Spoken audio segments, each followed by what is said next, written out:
Nah, don't worry. I'll just make it up. This is RamView. It's hot out there. Well, let's blow them off the line of scrimmage. Headline,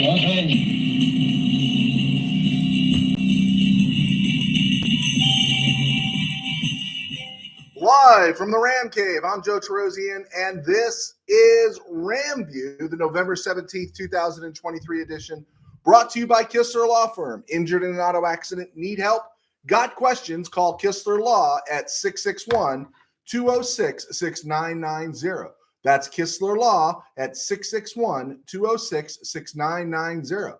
And check out KistlerLawFirm.com. That's one word, KistlerLawFirm.com. Kistler Law, they've been fighting for you since 92. And by Temple City Auto Repair, having some auto issues, get yourself some John and Henry at TempleCityAutoRepair.com. And of course, by Granite Ridge Christian Camp, a place where your life can change.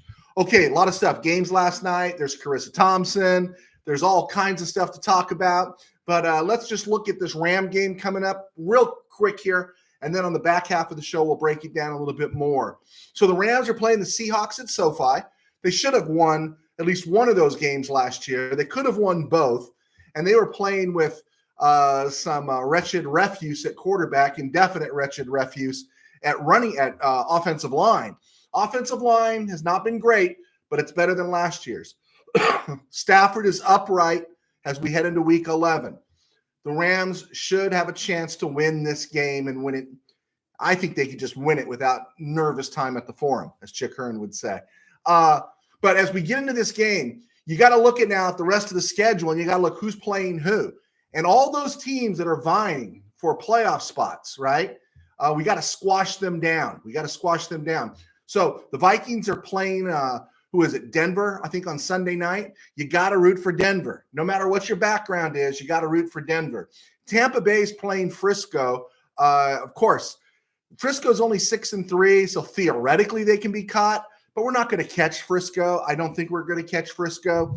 And so we want them to beat Tampa Bay. Tampa Bay's got 4 wins. That's another win than the Rams. We want them squashed down. The Taxkins are 4-6. Seattle, believe it or not, kind of did us a favor by beating them, and we want them thoroughly demoralized when the Rams face them later in the second half of the season. We want the Packers losing. They're 3-6. We want them beat down. They're playing the Bolts, and we want the Bolts to win. No matter what you think about Brandon Staley, we want the Bolts to win so the Packers get squashed down, because head-to-head, Packers own that tiebreaker against the Rams, don't they? And then, of course, anytime the Saints and Falcons play, we want them to lose because we want that squashed down. Dallas is going to the playoffs. 4 division winners. That's 5. That leaves 2 spots. One of them right now belongs to Seattle at a firm 6-3, but we've seen what Seattle has beaten. Seattle has beaten 5 teams with a combined record, or 6 teams with a combined record of 22-35. You take Detroit out of that mix.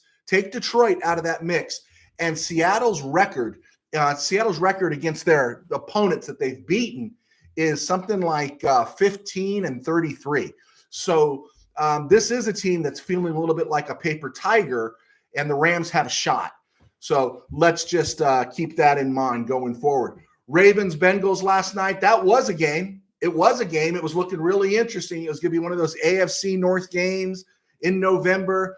And then Joe Burrow got hurt, and it just didn't feel the same anymore, did it, right? Still, a good win for the Ravens. Give them props. But a pricey win a little bit, considering who got banged up. But they got it and are now 8-3. And everything in the bank counts for the Ravens because wins matter, and they may be harder to get as the injuries mount. We've talked about this. That in the preseason, August, everyone was saying Baltimore would get off to a fast start and would be hollering Super Bowl, which is true, but the injuries would set in by November, and the injuries are starting to set in. Mark Andrews last night lost for the season. You saw Odell Beckham get blasted, and he was already having a shoulder issue.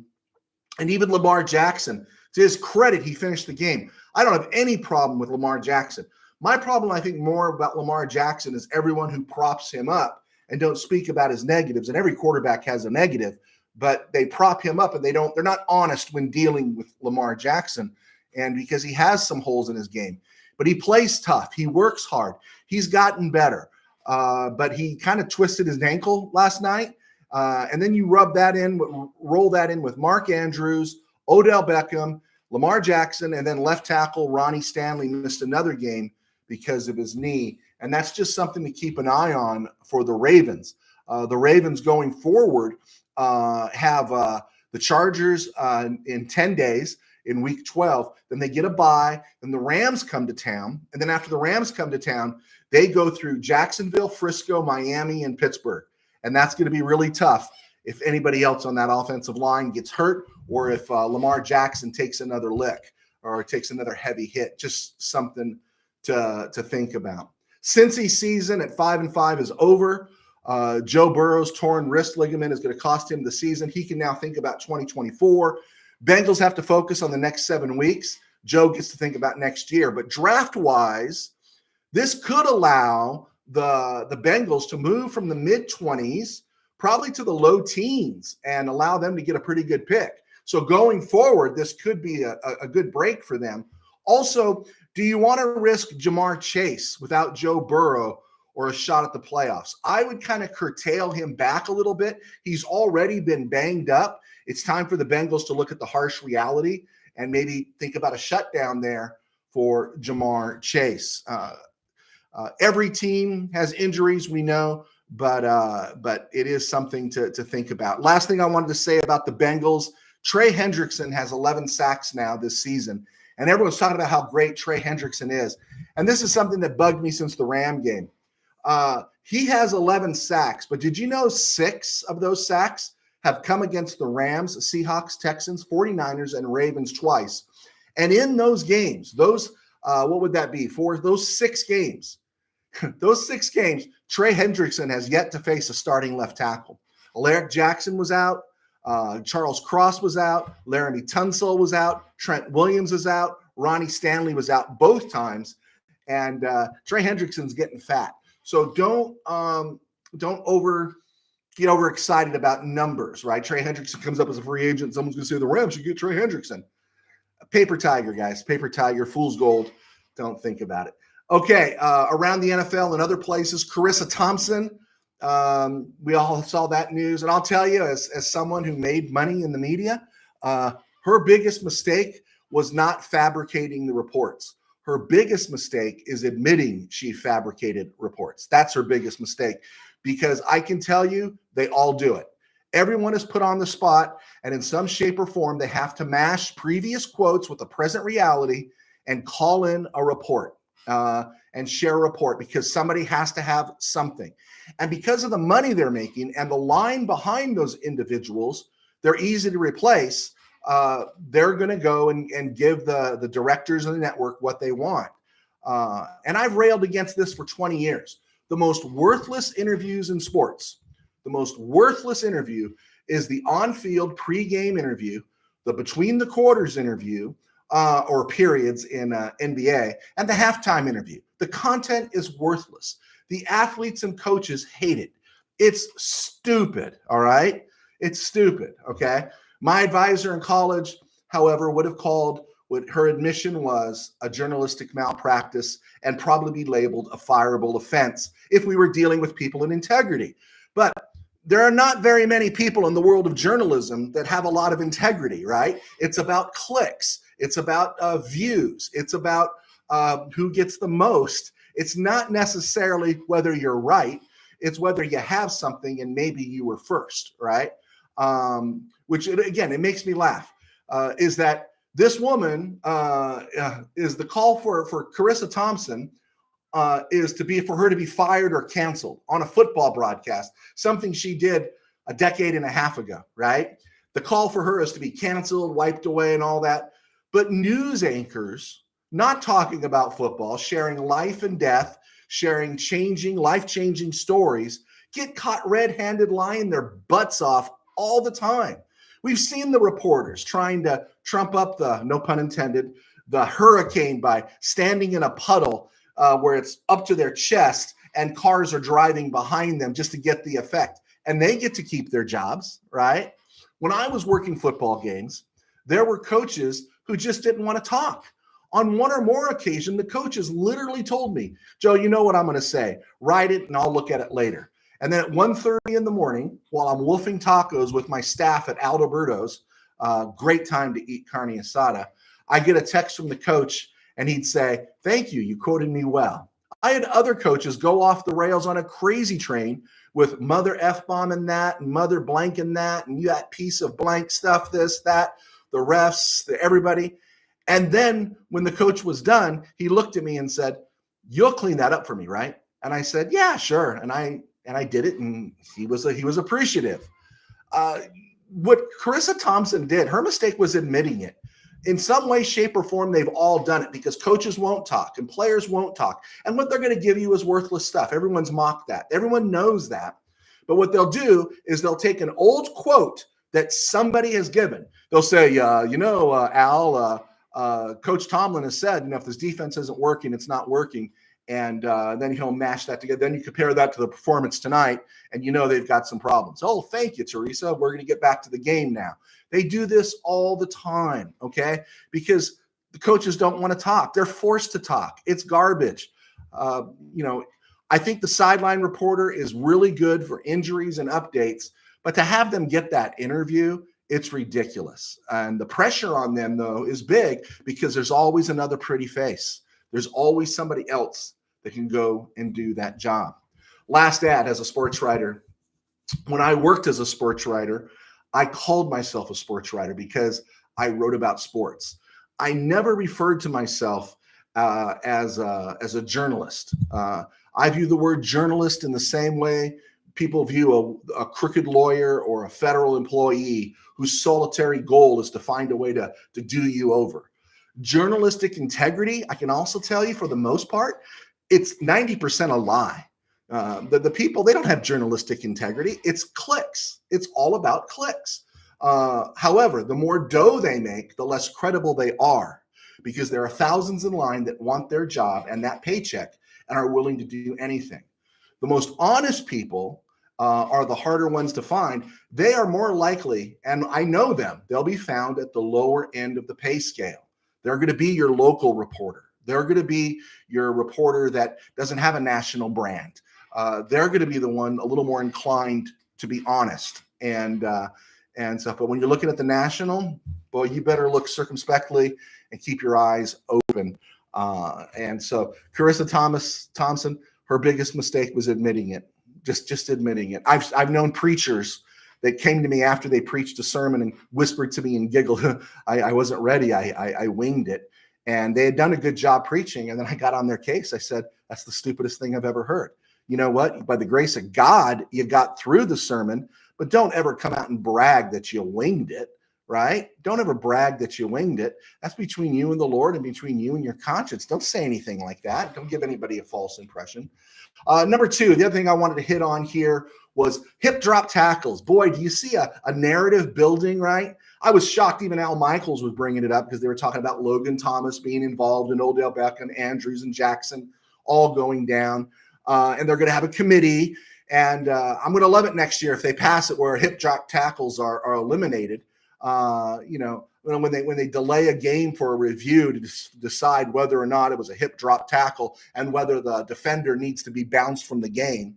Or because it's such a ridiculous idea and the NFL is so condescending and so, doesn't have a lot of guts because they have no competition, so they're not required to be bold anymore. They'll make it non-reviewable and drive everybody crazy. And again, by doing this, when this hip drop tackle becomes illegal, by doing it, they'll be opening the door for a new league to come in. And the new league that comes in isn't going to need a special colored football. The new league that comes in isn't going to need some new gimmick like a scramble to determine, possession. It's not going to need a 5-point play. You know what it's going to need? You know what the new football league's gimmick is going to be? The new football league's gimmick is going to be football. Football the way it's supposed to be played. I'll say this again. Football cannot be played risk averse. The football the NFL built its brand on, its shield on, is innately dangerous. It means injury, right? It is going to be part of the game. And every player and everyone used to understand that. And they seem to have lost that. And so they're going to lose their audience. They're going to lose their audience. And you know what? The reason why they're going to lose it, because they don't have competition. There's no competition. What we need are some billionaires to get together, start a new league to create competition, to force the NFL to knuckle down. Nothing makes you softer than when there's no competition. I know I'm terrified of just getting on here. The market for sports podcasts are huge. The market for Rams sports podcasts is huge. And I'm a very small fish in a low pond. So I better have something. I can't come out here and wing it. I can't. I got to dig out. I got to do work. Or otherwise, you're going to go someplace else. But the NFL has a monopoly pretty much on everything. Oh, it starts a new spring league, but they're in control of it. The XFL, USFL 2.0 is no competition for the NFL, right? And the players should want this. The players should want competition because the NFL is slowly, I think, coming too full of itself. And I love it. I love the NFL, but this is a shame. Number 3, I heard this at the best topic after last night. Everyone was talking about Lamar Jackson again. And if the best thing you could come up with after yesterday's game is Lamar Jackson gained ground in the MVP race, give it to him now, because I don't care. They're a waste of time to have MVP discussions. It's lazy. Have them in January, have them in February, have them when your team's eliminated. But we're right in the midst of an NFL season, and all that really matters is a Super Bowl. No one in the NFL is looking to get 3,000 hits, 500 home runs, and 300 wins. There's no benchmark type of numbers there that are automatics anywhere in the NFL. And so I really don't care about MVP. And honestly, during the season, I don't really care much about Hall of Fame. But Lamar Jackson's great. He's played hard. He's got the Ravens in a good spot. It'll be interesting to see how they look going forward. Point 4, Justin Fields is back in action this week against the Lions. And here's the other interesting thing. Talk about a fire being lit. Tyson Bagent becomes everyone's darling. He's not going to be a long-term answer. But if Tyson Bagent can make the Bears competitive, Justin Fields has to do a little bit more. Remember, the Bears are going to have 2 probably of the top 5 picks in this year's draft coming up. And don't tell me they're not going to look at a quarterback. Okay, I'm Joe Tarosian, and I do RamView, thanks to our sponsors at Kistler Law. And we just want to say thank you for clicking on. I do RamView, and I do write books. These are my books. They're on Amazon. Tangent Dream, one of my high school football novels. Received good reviews. You can check me out on Amazon and buy a book. I need to pay for some holiday gifts. But I was a sports writer for 21 years, founding member at Mid-Valley Sports. Those guys, Tim and Dwayne, are in the room in the NFL. They are covering the Los Angeles Chargers. That's who they're covering. Also, so I wanted to do that because I get to do this and write books. It keeps me in my day job. My day job is I pastor a small church in Burbank Faith Nazarene, and you can find us right here on YouTube at Burbank Faith Virtual. So thank you for your support. Also, I wanted to prove I can push somebody's books other than my own. This was a book written several years ago by Pat Kerwin. He's an NFL writer, and it's called Take Your Eye Off the Ball. And I don't even know if it's still in print, right? You have probably got to go to Amazon. If you're at Amazon, buy one of my books too. But this book is really a good book, teaching you how to watch football to where you're not just watching where the ball is going, but you're watching the line, you're watching how plays develop. And I highly recommend this book. It's called Take Your Eye Off the Ball. If you pick it up, let me know. I don't get any credit for it, but since you might go to Amazon, then you could probably pick up one of my books as well. Okay, let's see. Do we have anything buying in here? Mr. Burns. Canned answers by athletes is equally useless post-game too. Yeah, but sometimes I can handle the post-game because you're going to get some emotion. You're going to get Sharon Moore at Michigan, right? I loved how Sharon Moore praised God and dropped an expletive regarding his affection for Coach Harbaugh at the same time. That's pretty raw. Rob and I will, Steeler fan Rob and I will always have your back, Joe. You are a Rams encyclopedia. Oh, thank you so much. Thank you so much. I hope everyone else feels that way too and such. Thank you, guys. Okay, Rams update. We mentioned it. They did re-sign Zach von Valkenburg. I'm glad. I'd love to see that guy in another camp. I'd love to see him with another year, give him time to develop. Rams injury list looks really good. Rob Havenstein's been participating.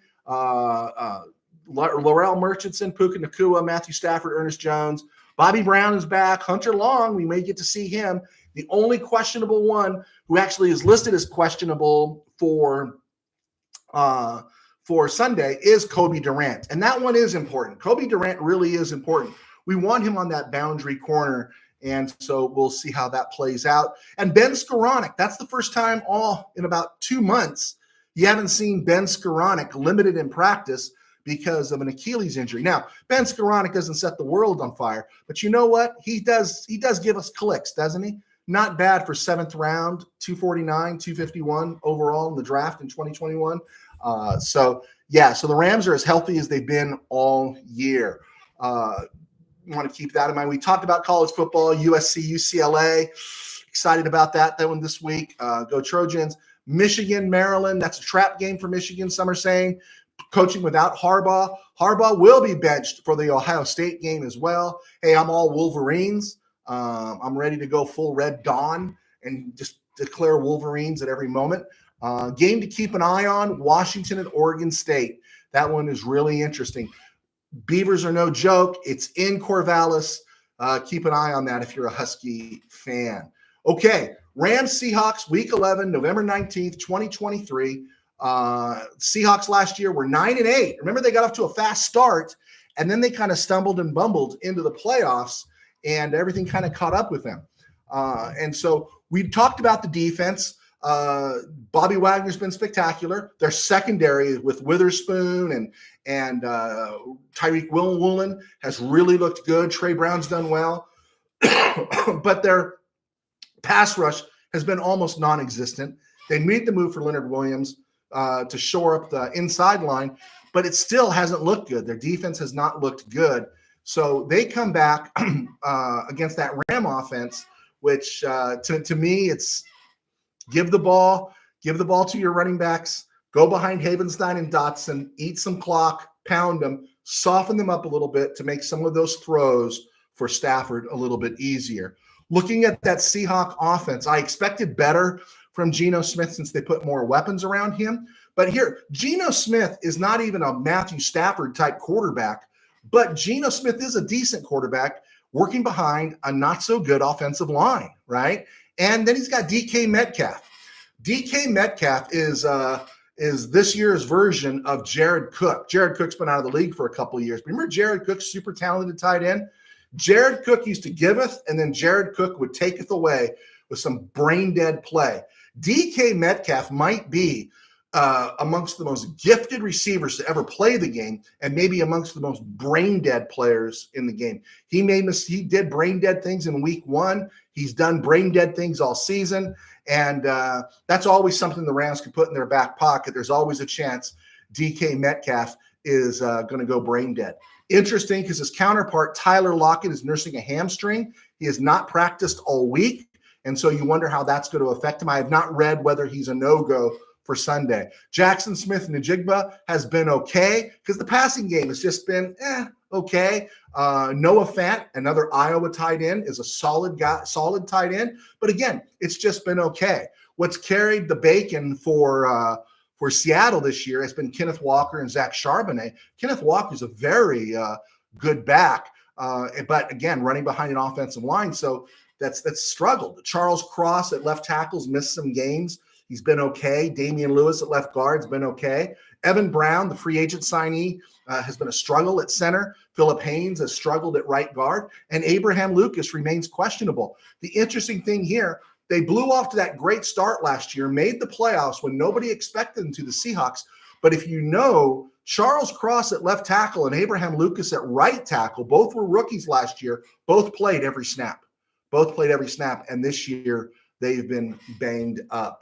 Looking back at week 1, Geno Smith, that game only passed for 112 yards, took 2 sacks, and uttered probably the loudest "oh my God" when he saw Aaron Donald bearing in on him. Probably a louder "oh my God" than, than pick your analogy, right?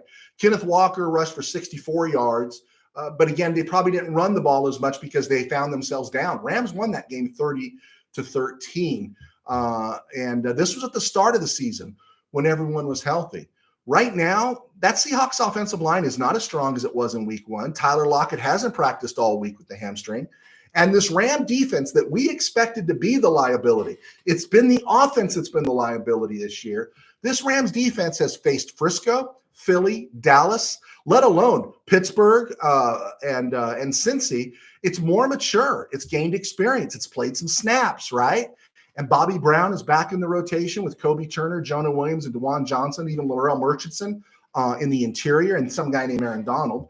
Ernest Jones, for the first time in a month, is off the injured list and is looking healthy. Byron Young is improving. And as long as Raheem Morris doesn't ask Michael Hoyt to defend Noah Fant in coverage, the edge performers will be fine, comparable, competent, right? Our safeties are competent, far from great, but they're competent, Yeast and Jordan Fuller. The corner is the mystery, and it's wondering, what are we going to get out of Kobe Durant?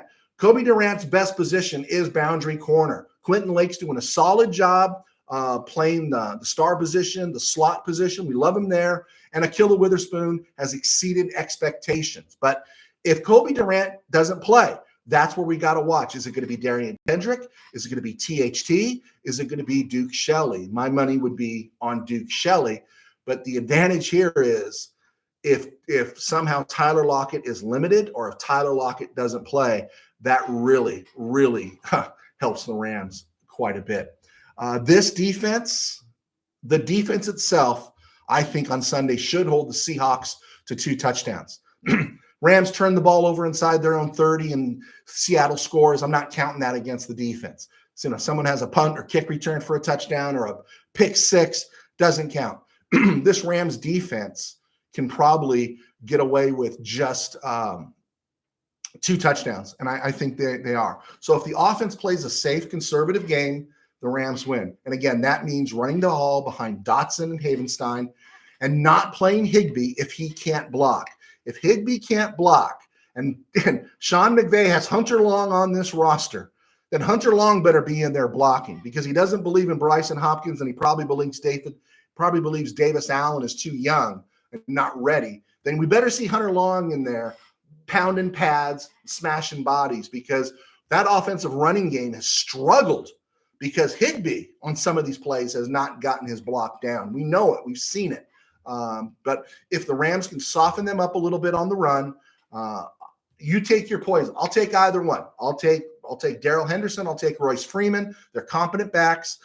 Next week we get Kyrene back. I'm good with that. And they want to pound the ball. Fantastic. I wouldn't mind Zach Evans playing, but I do not want Zach Evans playing if he cannot pick up the blitz, if he cannot help pass protect. And I think that's what's keeping him on the bench. Until he gets that down, McVay's not going to risk Stafford getting killed in a game against Seattle. All right, week 11, Patriots, Falcons, Colts, Saints are all on bye. We talked about that. Bengals, Ravens game. Ravens are now 8-3. Bengals are 5-5. I took the Bengals in that game because I thought they'd be the most desperate. They are the most desperate now, and their season is over. On Sunday, we got Cowboys, Panthers. Of course, we're going with Dallas. Steelers, Browns. If Watson was playing, I'd have gone with the Browns, but I'm going with the Steelers. So Steeler fan Rob in Missouri, you have no excuse, no excuse not to win this game. Just let us know that if something happens, who do you want us to hammer first? Is it going to be Kenny Pickett? Do you want to put your faith in Mitch Trubisky? Bears, Lions, we're going Lions all the way. In this one, Lions are just developing, getting stronger and stronger. Bolts, Packers in Lambeau. Honestly, Chargers should win this game. We want them to win this game. But honestly, if they lose this game to the Packers, they're 4-6, and you can consider their season pretty much close to toast. And honestly, Staley should be kiffined on the tarmac. Cardinals, Texans, I'm going with the Texans. Titans, Jaguars, Jacksonville bounces back. They're a better team than they were against Frisco. I think they got shell-shocked there. Giants, Taxkins. We are rooting for the Giants. We want the Giants to win. We want the Taxkins demoralized and with no hope coming in to SoFi in a few weeks. The Texans are 4-6. Giants are just awful at 2-8. So we're going to go with Washington to win this game. Buccaneers, 49ers. It would be nice if we could see the Buccaneers win, but it's not going to hurt us. We need the Buccaneers squashed down as well, and that would be highly important there. Seahawks, Rams, we told you I am leaning Rams in this game. I'm leaning the Rams. I'm going to say Rams 24-14. I'm going to say Rams 24-14. If the offense can get it together, it could be 31-14. I think the defense can, against a Seattle team that's not as strong as it was week 1, I think the defense can do a number on them. I'm looking forward to it. Sunday night, Vikings, Broncos. Yeah, I don't like either of those teams, but I'm rooting for the Broncos. I hope the Russ-vival, we're going to call it a Russ-vival, the Russell Wilson revival is in full swing, and that I like the Josh Dobbs story. Josh Dobbs' story is great. It makes you want to root for him, but the Vikings are 6-4, and they should be 5-5 or even 4-6, but Dobbs has really come in and won 2 games that the Vikings should have lost, and those games are the ones that worry me about keeping the Rams out of the playoffs if the Rams can get on the run. Eagles, Chiefs, is the Swift effect in play here? Is Taylor going to be there? Is she going to cause focus to be lost? I'm going with the Chiefs at Arrowhead right now. Something about the Eagles is missing, and they've been brute force, but this Chiefs defense is pretty good, and it'll be interesting. I always use the word interesting. All these games are interesting, right? Okay, I'm getting rid of the word interesting. I'm dumping the word interesting. I'm going to go with the Chiefs in this game on Monday night. Last week I was 11-3. My overall record this year is 97-53. As we move to the close of the show here, it was a stone groove, my man. Hey, it was a move to the close of the show. It's not the close of the show.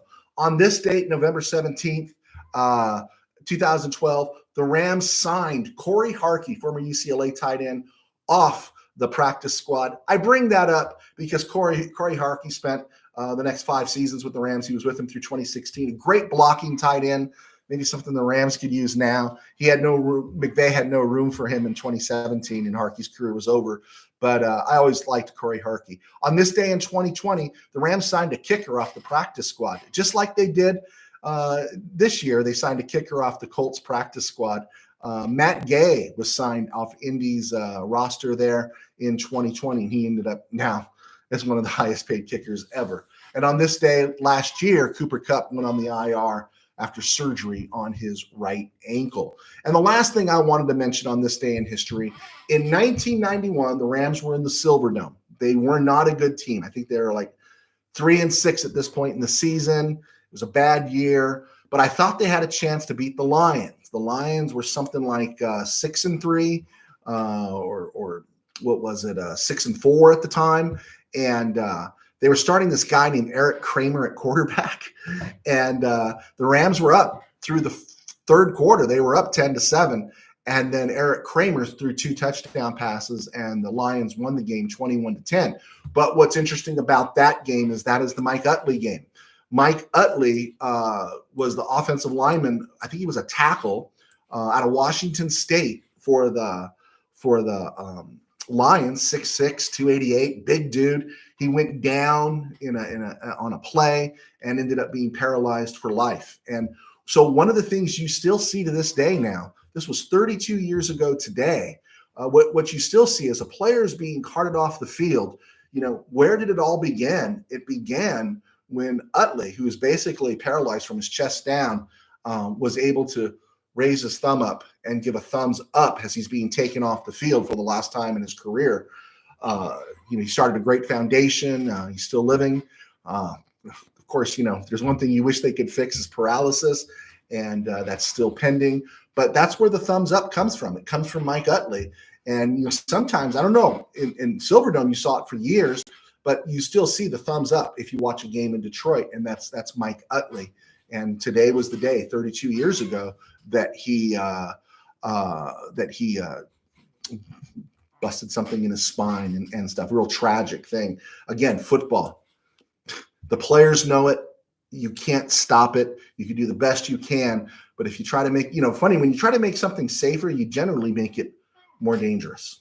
When they were talking about not going for the players' heads, players started going low. And then all of a sudden it's like, no, you can't take them out at the legs because you're going to hurt their knees. And it's like every good intention has about 3 or 4 unintended consequences. And so football is just a game. It's tough and it's hard and it's not for everybody, but no one's arm is twisted to play football.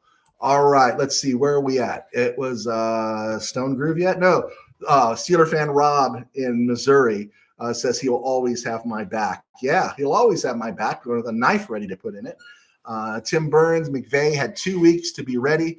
And I say 30-1 to 20 Rams as Puka and Kupp both get 100 and a TD.